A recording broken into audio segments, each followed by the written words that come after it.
Hi Year 6, so I'm going to read the next section of the Book Above Pay Grade book, The Boy with the Bronze Axe by Kathleen Fidler.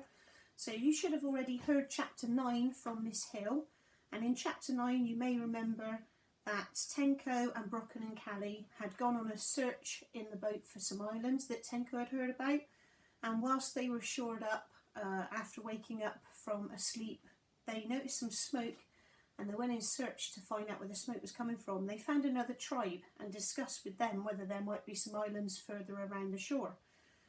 Unfortunately, that tribe saw Tenko's axe, and the leader of the tribe wanted the axe and told Tenko that he needed to leave it with him while they went in search of the islands so that they would come back.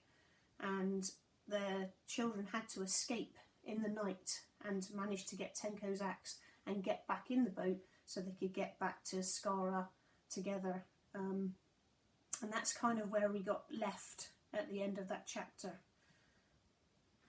So we're on chapter 10 now. I'm going to read chapter 10 part 1, and as usual, if you look underneath this video, you'll see the Viper's questions are there for you. So if you want to pause now and have a little look at the questions that are coming up, please do so. Okay, and we'll start chapter 10, page 141 to 145. Okay. It was in the autumn of the year that Tenko had made his voyage in search of the Northern Islands. The people of Skara were making ready for the winter. They cut peats from the black boglands and carried them to the settlement. There they were neatly stacked around the outer walls to strengthen them. The herdsmen slaughtered cattle and sheep, and the women salted down their meat. In bitter weather, snow and frost covered the grazing lands, so the Skara folk always killed part of their herds. Fresh heather had been cut in late summer, and the beds had been renewed. Out of the skins of the slaughtered animals, the women were making winter garments. This time they did not scrape off the wool, but left it on for additional warmth. Now it was late October, and the days were shorter and the nights were long. There were sad gatherings around the fire on these nights, for there were no more tales from Lokar. Lokar was dying. He had lived longer than any man remembered. Now his old heart had grown feeble, and his limbs would no longer carry him.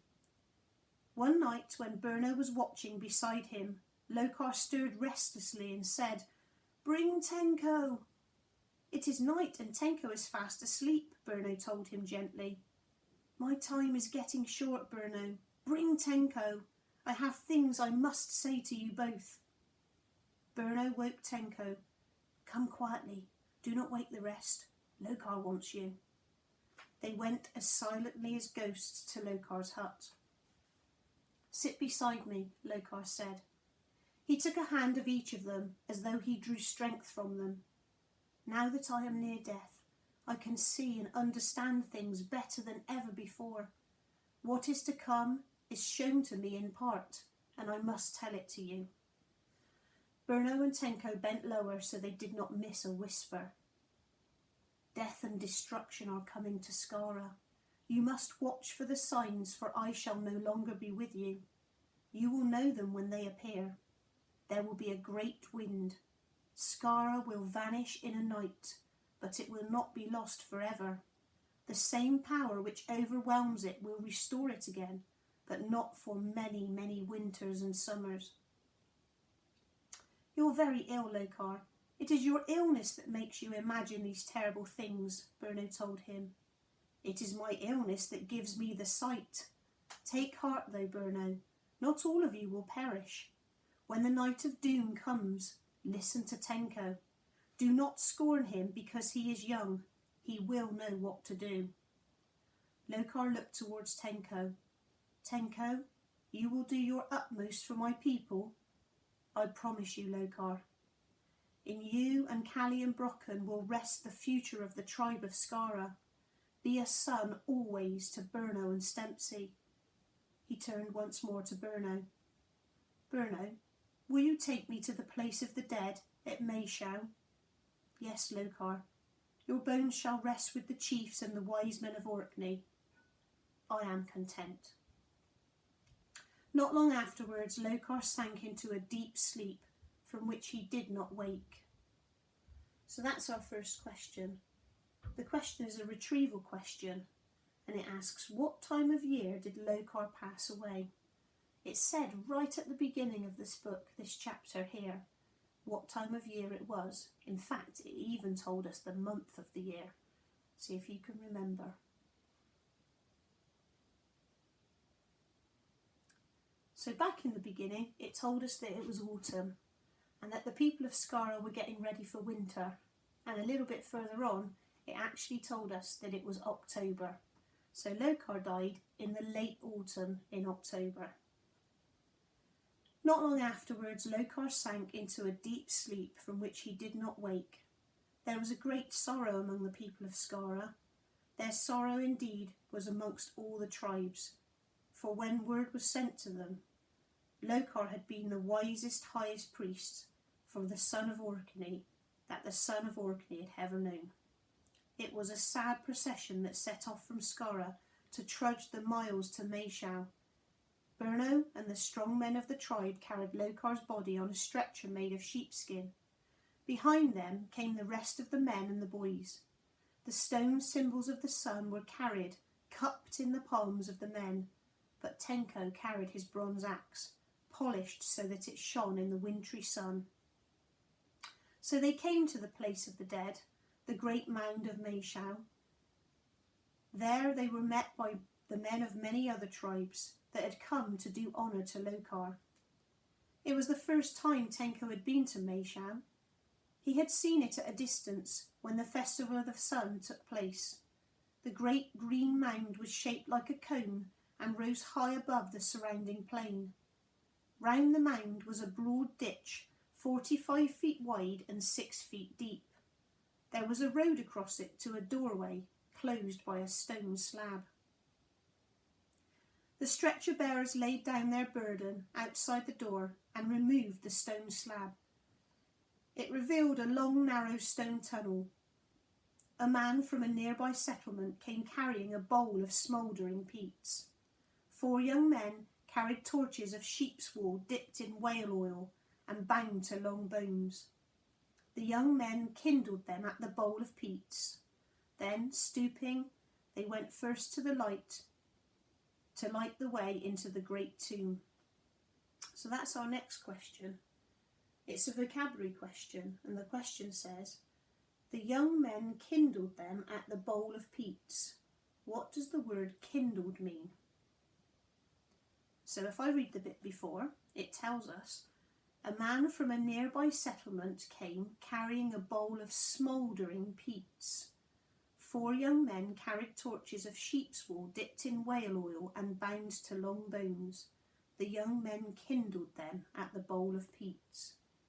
So what do you think kindled mean? The bowl of peats was smouldering, and they used these long torches that had sheep's wool dipped in whale oil, and they kindled them. So when we talk about kindling, kindling is the stuff that is used, and it is usually dry grass or bits of fur that has been picked up from animals that is used to help to start a fire. So they kindled their torches, meant that they lit them. So they used the smouldering, the peats that were slightly on fire, to make the torches light up, so they had some light to enter the tunnel. Stooping, they went first to light the way into the great tomb. Only 2 men could carry the stretcher now, for the passage was only 3 feet wide. Berno took the foremost ends of the bone supports, and Lemba brought up the rear. They carried Lokar to his last resting place. As they disappeared into the tunnel, the tribe set up a sad wailing and keening that rose and fell like the wind. Tenko followed the men down the tunnel. To his astonishment, they arrived in a great square chamber. The burning torches revealed lofty walls of great stone slabs placed one above the other, with edges projecting to make a beehive roof. Tenko caught his breath at the size of the place and the immensity of the slabs of stone that built it. There were 3 large openings in the walls, 2 of them closed by slabs of stone. The entrance to the third was open, and a massive wedge-shaped block of stone lay below it. Into this cell Birno lifted Lokar's body and placed him in his last resting place. As he did so, a terrible, sad cry broke from the lips of the men of Orkney. It was their last salutation to Lokar. The cry was repeated 3 times. Tenko trembled. It was a cry that sent a cold shiver down his spine. Once more, the tomb was closed by the stone, and Birno sealed the gaps with wet clay. A great shivering sigh broke from all the men in the place of the dead as the flames of the torches began to die. Then the men turned and in silence stumbled their way out of the darkness of the tunnel and into the sunshine. It was a quiet company that made its way back to Skara. Birno felt glad when at last Tenko broke the silence with a question. Who built the great place of the dead at Meishau? Men of our tribes long, long ago. Lokar told us once that they came from the shores of a great sea to the south. There, it is said, are other tombs of the same pattern of Meishau. Those great blocks of stone must have been difficult to quarry and to set in position, Tenko remarked. That is true. The men of those days had great skills in handling stones and in building, greater perhaps than we have now. Some of their skill and knowledge must have come to you. Remember, you shaped and raised some of the great stones of Brodgar, Tenko reminded him. Birno smiled a little. Who knows from where we draw our knowledge and our skills? Father teaches son, and the son teaches his son, and so on, and so it goes through many, many lives. Now and again, some man discovers some new things and adds it to what men know already. I wonder if the people who built Meishau knew how to make bronze axes too, Tenko said. I do not think so, Birno said. If they did, surely some careless worker would have left his bronze axe lying about and we should have found it. He laughed a little. You are still troubling about who made your bronze axe, Tenko. Some day I shall find the men who can make axes like this one. I will not rest until I do, Tenko told him. Birno shook his head. I do not think you will find them in Orkney. As they reached Skara, the sun was setting. There were hump-shaped clouds on the horizon, and the sea heaved and moaned with a heavy groundswell. There was an uncanny stillness in the air, and a shimmering over the sea. Birno looked over the great expanse of water. It is a strange sky and sea tonight, he remarked, giving a shiver. Perhaps winter is coming on us already. As if to affirm his words, a chill wind blew out of the west, making cat's paws on the water. It was the beginning. That's our last question for today. It's an inference question. It was the beginning. The beginning of what? What is this suggesting to the reader?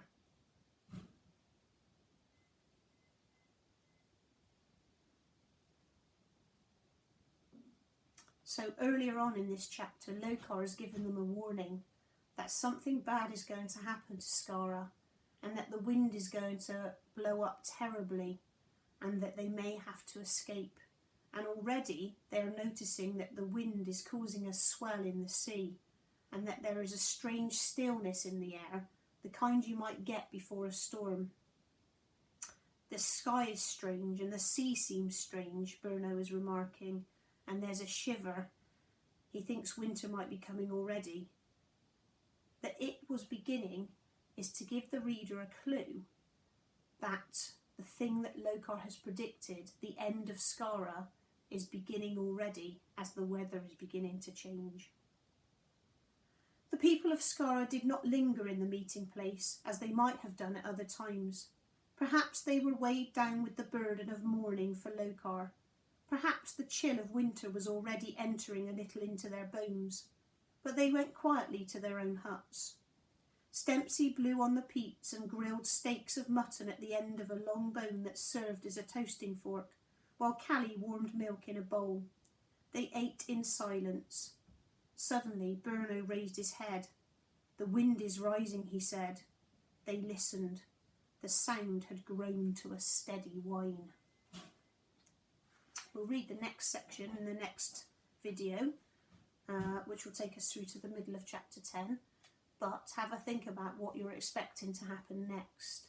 It looks as if things are not good for the people at Skara at the moment. Okay?